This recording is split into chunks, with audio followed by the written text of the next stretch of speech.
Cek cek.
Assalamualaikum warahmatullahi wabarakatuh. Waalaikumsalam warahmatullahi wabarakatuh.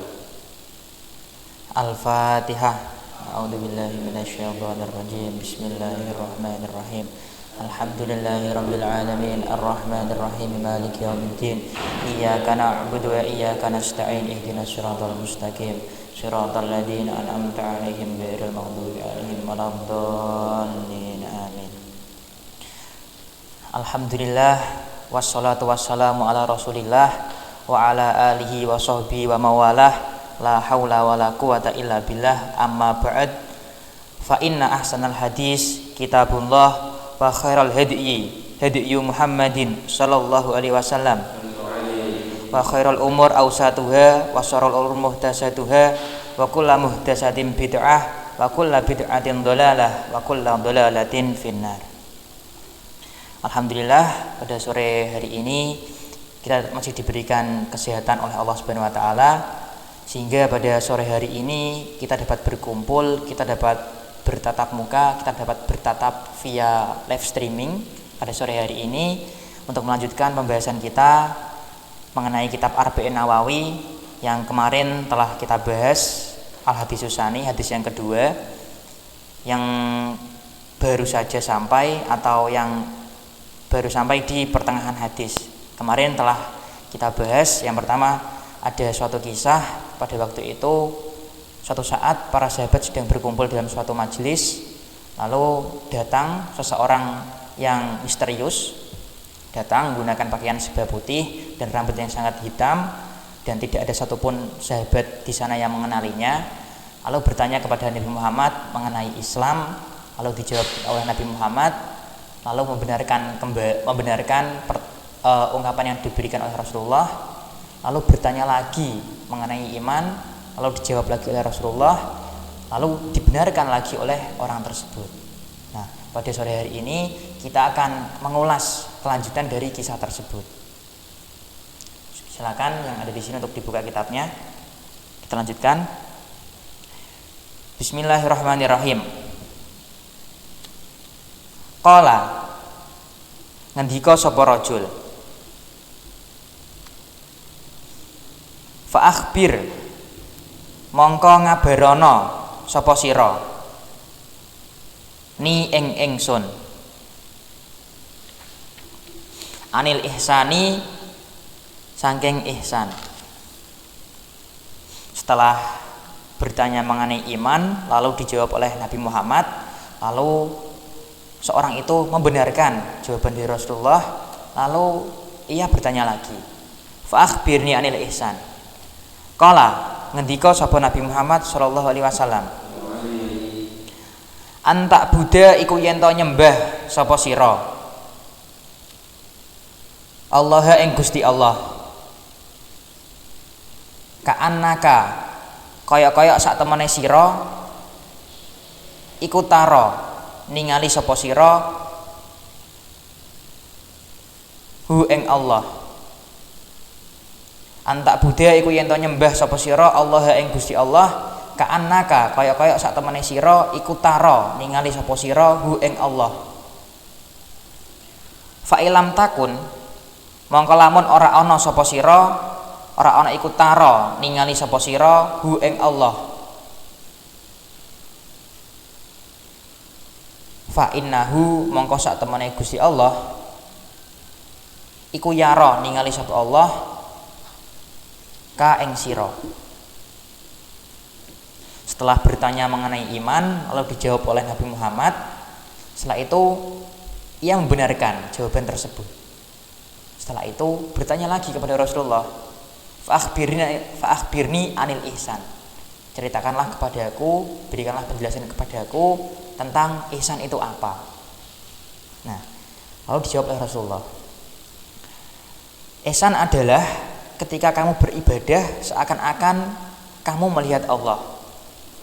Jika tidak bisa, maka seakan-akan anggaplah Allah itu melihat dirimu. Jawaban dari Rasulullah. Ihsan di sini yang dimaksud adalah ikhlas. Ihsan adalah ikhlas.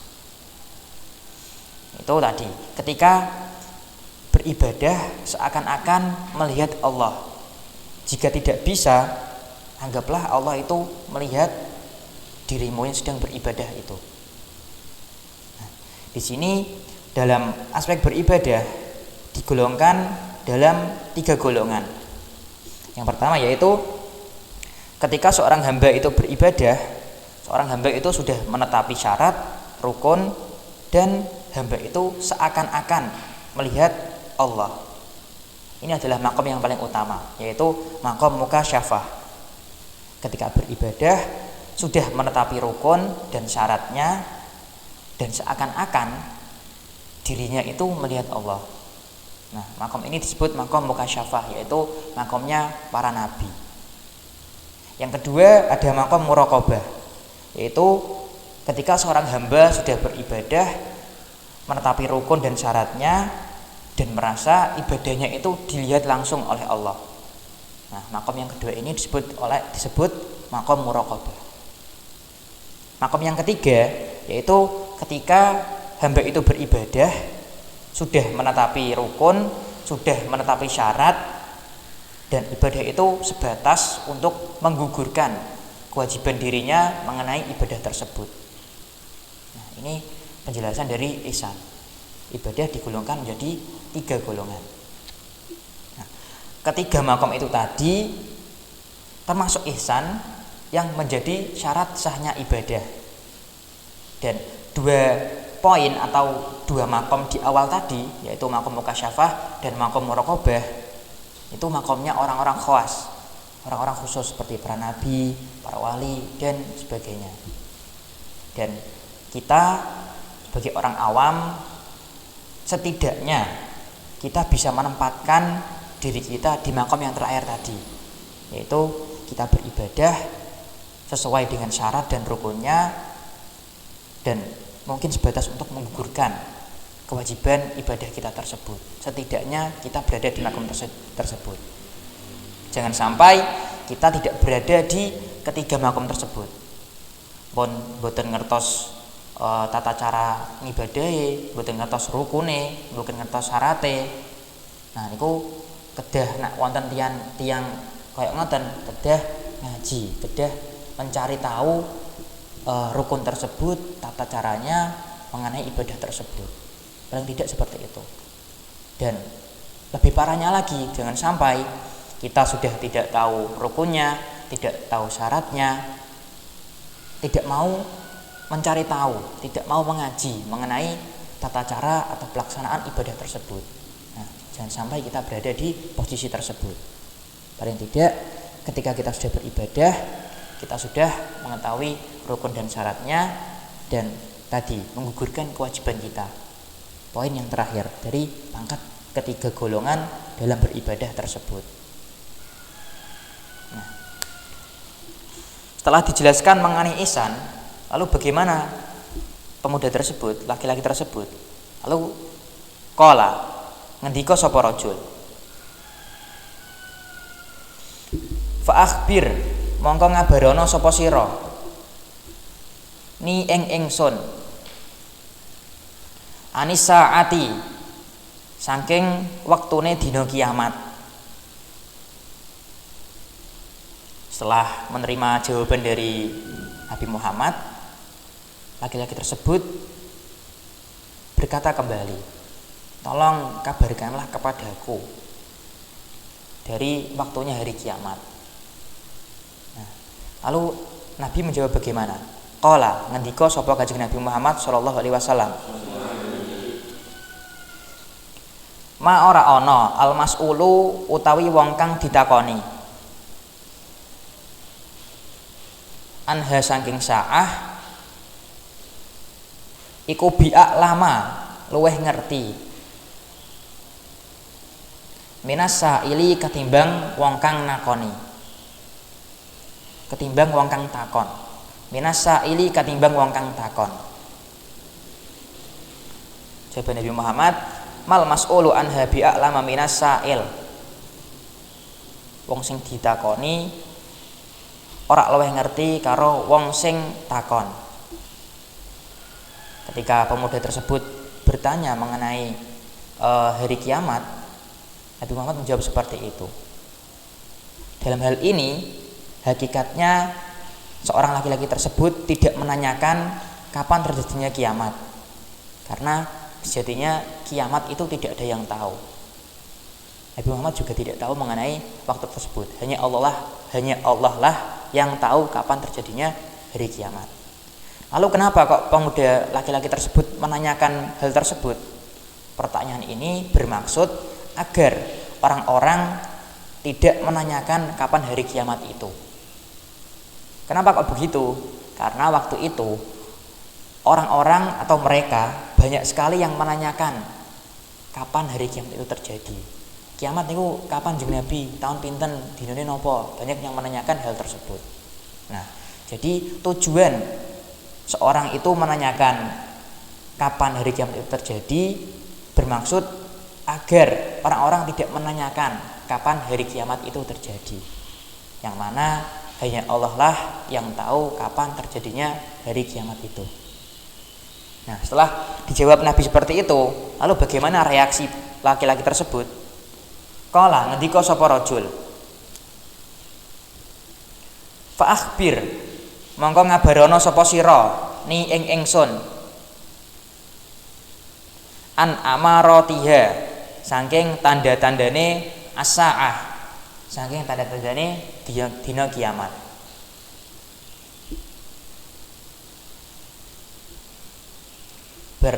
Bertangklet kapan mongsone, terus dijawab jeung Nabi ngoten niku, terus ganti takon malih. Tanda-tandane pripun jeung Nabi? Kala ngendika sapa Kanjeng Nabi Muhammad sallallahu alaihi wasallam,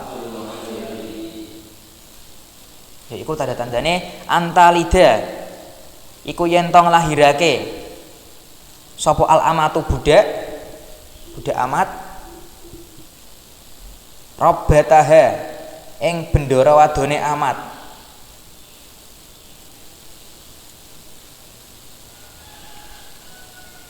Wa antara lan yen to ningali sapa sira al hufata ing pira-pira wong kang ngodhok, al urata kang udo-udo, al alata kang fikir-fikir, ria asyai tur angon wedhus, ya tatawaluna hale padha unggul-unggulan sapa hufah sapa al hufah fil bunyani ing dalem bangunan. Lalu dijawab oleh Nabi Muhammad, tanda-tandanya itu seperti ini. Antalidal amatu rabbataha, yaitu yang pertama budak perempuan melahirkan tuannya. Nah, banyak sekali yang menafsirkan kalimat ini. Nah, sebagian ulama ada yang mengatakan arti dari budak perempuan melahirkan tuanya itu seperti ini, yaitu perilaku manusia di akhir zaman itu sudah rusak, sehingga banyak sekali orang, anak yang memperlakukan ibunya itu seperti budak. Ada yang mengartikan seperti itu, dan ada pula yang mengartikan secara orisinil dari kalimat tersebut, budak perempuan melahirkan tuanya. Nah, tapi itu sudah terjadi ketika dulu, karena sekarang sudah tidak ada zaman perbudakan, maka menurut sebagian ulama ini mengatakan hal tersebut diartikan yaitu perilaku manusia pada akhir zaman yang rusak, sehingga banyak orang-orang yang memperlakukan ibunya itu seperti budaknya. Misalnya nek budak tuan kalih budak kan mesti ngakon-ngakon, terus kadang nggih bentak, dan itu banyak sekali di akhir zaman kejadian seperti itu. Jaluk didukake motor, bu dukake motor, tak dituruti, ibu Edi gebuk. Pas wayah bagi warisan, dilalah cekcok, ibu dilaporke ning polisi. Banyak sekali kejadian seperti itu saat ini. Itu arti dari budak perempuan melahirkan tuannya, yaitu banyak sekali anak yang memperlakukan ibunya seperti budaknya. Yang kedua yaitu wa antarul khufata al urata al alata ri'a asyai yatatawaluna fil bunyan, yaitu ketika sudah terjadi orang-orang desa yang dulunya fakir, berpakaian ala kadarnya, lalu kehidupannya berubah, memimpin masyarakat yang gaya pimpinannya dengan memaksa, diktator, korupsi, dan berorientasi hanya bertujuan untuk menguatkan bangunan fisiknya saja, dan hanya berlomba-lomba dalam urusan kemegah-megahan bangunan. Nah, ini poin yang kedua dari ciri-ciri atau tanda-tanda kiamat yang dipaparkan oleh Nabi Muhammad. Itu yang pertama, budak perempuan melahirkan tuanya. Yang kedua, ketika sudah terjadi orang-orang desa yang dulunya fakir, yang berpakaian ala kadarnya, lalu kehidupannya berubah dan memimpin masyarakat yang gaya pemimpinannya dengan cara memaksa, otoriter, korupsi, dan orientasi kepemimpinannya itu hanya bertujuan untuk menguatkan bangunan secara fisik.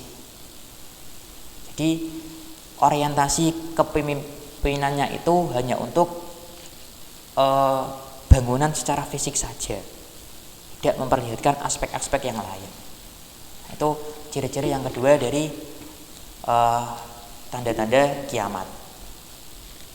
Dan ada lagi ciri-ciri kiamat, yaitu la taqumu sa'ah hatta yatabahan nas fil masjid. Kiamat tidaklah terjadi hingga manusia itu berbangga-bangga dalam membangun masjid. Ciri-ciri lain dari atau tanda-tanda lain dari kiamat, yaitu kiamat tidaklah terjadi hingga manusia berbangga-bangga dalam urusan bangunan masjid. Maksudnya pripun? Nah, kiamat niku mboten terjadi nek hingga wong-wong niku berlomba-lomba unggul-unggulan dalam bangunan masjid, sehingga ketika orang tersebut bertemu orang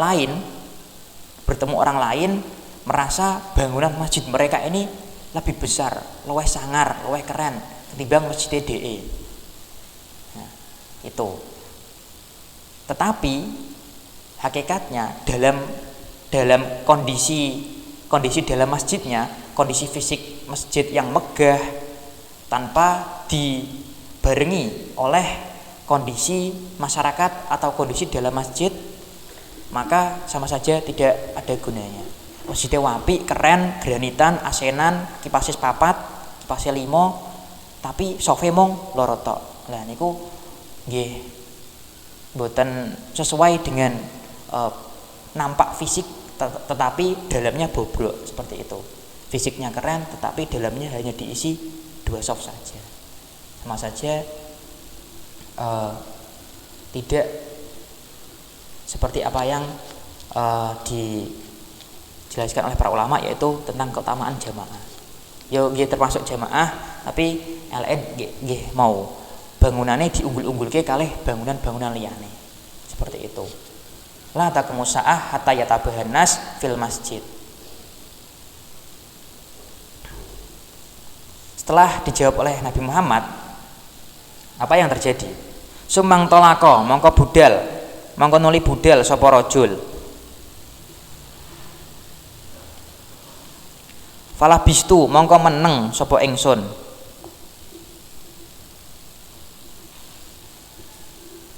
Malian ing dalem zaman kang suwe. Sumakola mongko ngentili ngendika sapa Kanjeng Nabi Muhammad sallallahu alaihi wasallam. Ya Umar, ho Umar. Atadri, apa to ngerti sapa sira? Man iku sapa asailu utawi wong kang takon.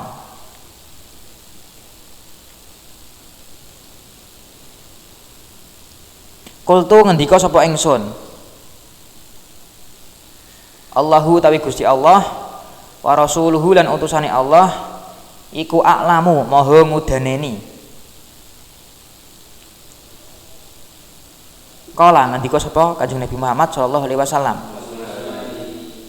Fa innahu mongko sak temene asail iku Jibrilu malaikat Jibril. Ata teka sapa Jibril kum ing sira kabeh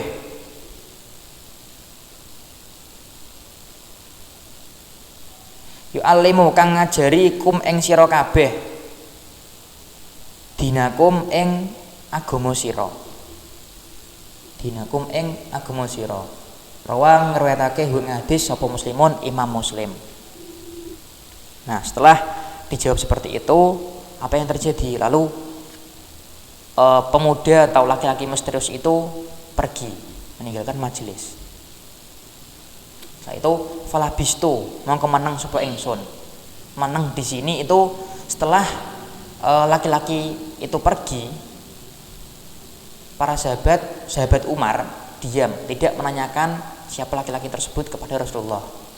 Meneng dalam waktu suwe. Dalam waktu suwe ini yang dimaksud adalah 3 hari.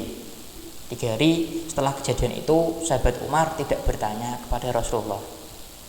Lalu satu waktu sahabat Umar ditanyai Rasulullah, Umar, biar ditarak ndek wingi sing takon niku sapa? Lalu dijawab oleh sahabat Umar, Allah dan Rasulnya lebih tahu. Lalu dijawab oleh Nabi Muhammad, sesungguhnya kemarin sosok lelaki yang datang menanyai hal-hal itu adalah Jibril. Nah, Jibril datang dengan tujuan untuk mengajarkan dasar-dasar keagamaan kepada kalian semua. Jadi sosok misterius itu adalah malaikat Jibril yang datang dengan tujuan untuk mengajarkan dasar-dasar keagamaan kepada para sahabat yang ada di sana. Nah, ini akhir atau ending dari hadis ini.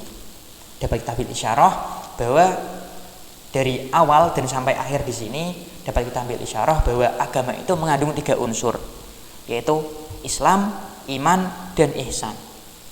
Islam sendiri yaitu telah dijelaskan pada awal, yaitu syahadat kepada Allah Subhanahu wa taala, bersaksi, bersyahadat bahwa tiada Tuhan selain Allah dan Nabi Muhammad adalah utusan Allah.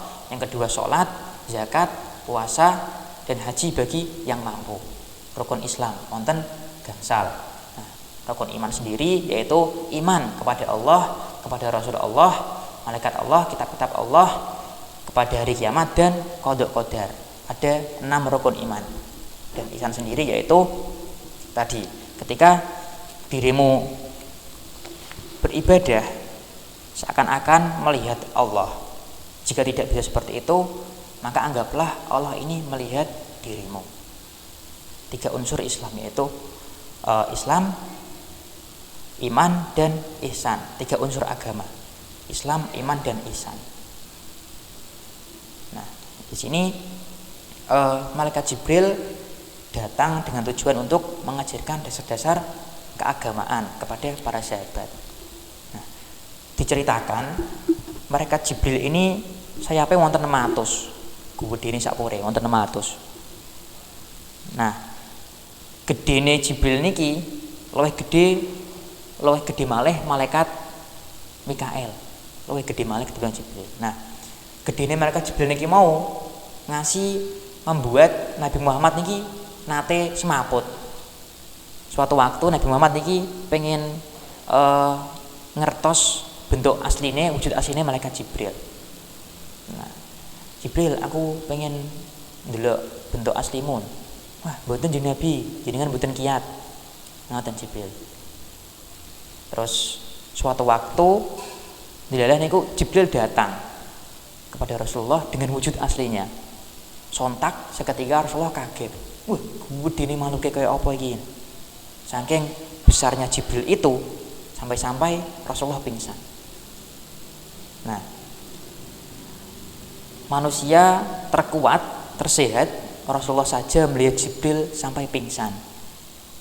Nah, berarti dapat disimpulkan bahwa benar-benar bentuk dari Jibril ini sangat besar. Nah, diceritakan kembali bahwa Jibril niku nate nemoni para nabi niku seperti ini. Nabi Adam niku pernah dirawuhi di Jibril niku 12 kali. Nabi Adam nate dirawuhi Jibril niku 12 kali. Nabi Idris sekawan 4 kali, terus Nabi Nuh niku 5 kali, Nabi Ibrahim 42 kali, Nabi Musa 400 kali, Nabi Isa 10 kali, dan Nabi Muhammad 24.000 kali ditemui oleh malaikat Jibril. Nah, malaikat Jibril ini juga malaikat Jibril disifati oleh Allah, yaitu dengan sifat malaikat yang kuat. Malaikat yang kuat. Di antara kekuatannya niku malaikat Jibril nate jebol desa kaum Nabi Lut, yaitu kaum Sadum. Karena perbuatan dari kaum Sadum yang suka sama jenis, yang melakukan perbuatan-perbuatan tidak senonoh, sehingga Allah memerintahkan Jibril untuk membalik desa tersebut. Diangkat desa ini, dijebol oleh malaikat Jibril.